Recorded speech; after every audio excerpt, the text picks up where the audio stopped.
This program is brought to you by the Philippine Charity Sweepstakes Office, Charity, Service, and Integrity Towards a Strong Republic.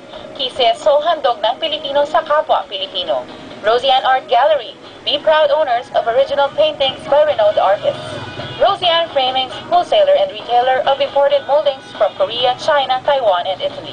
Carney Castle Company Incorporated and frames all. Color World Graphics Advertising for large format digital printing and silk screen printing. Morning Star Productions and Boy Pinoy of RPN Channel 9.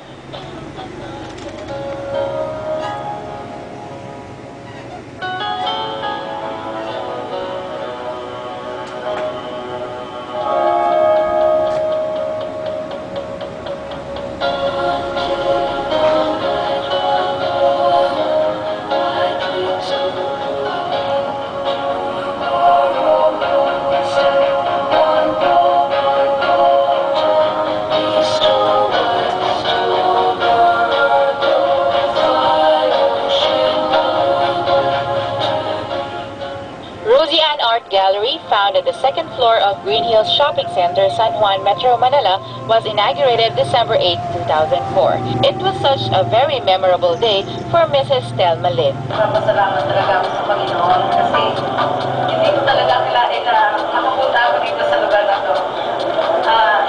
Pinasasalamatan ko rin yung mga kaibigan na sumusuporta sa akin. Maraming salamat sa suporta nyo. Talagang hindi ko makalimutan itong araw na to. Ang mga taong nagmamahal at nagmamalasakit ay dumalo at nakisaya sa araw na iyon. Dito sa Rosie-Ann Art Gallery rin natagpuan ni Edwin Buboy Dinapo ang kanyang matagal nang hinahanap na magandang kapalaran.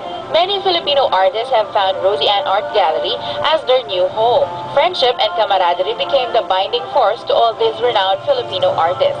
Thus, the North Meets South Art Exhibit was conceived, an art fusion of renowned Filipino artists from the North to the South.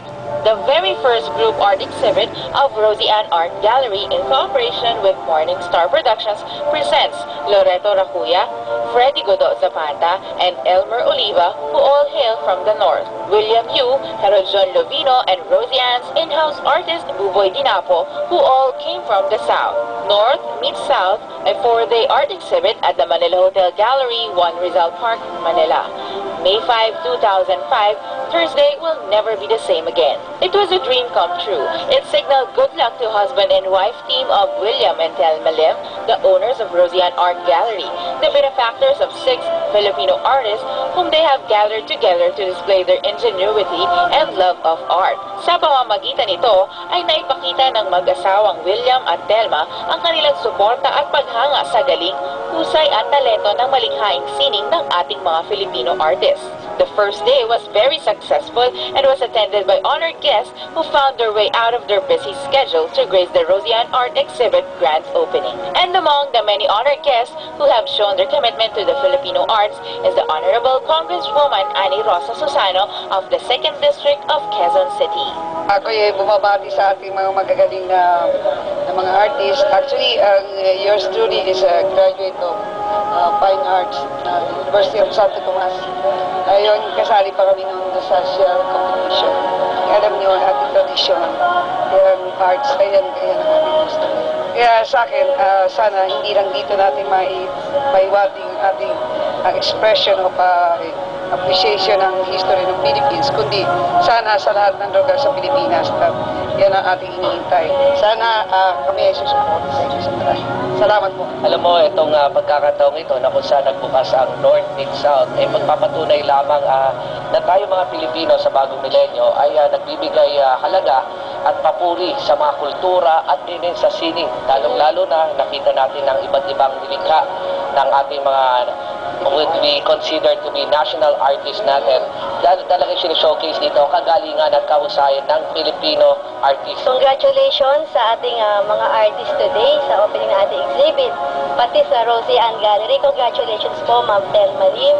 At ako yung masayang-masaya dahil kapiling ko ngayon ang some of the best artists in our country. Actually, gusto kong i-congratulate ang Rosie-Ann, Kumaring Telma, no?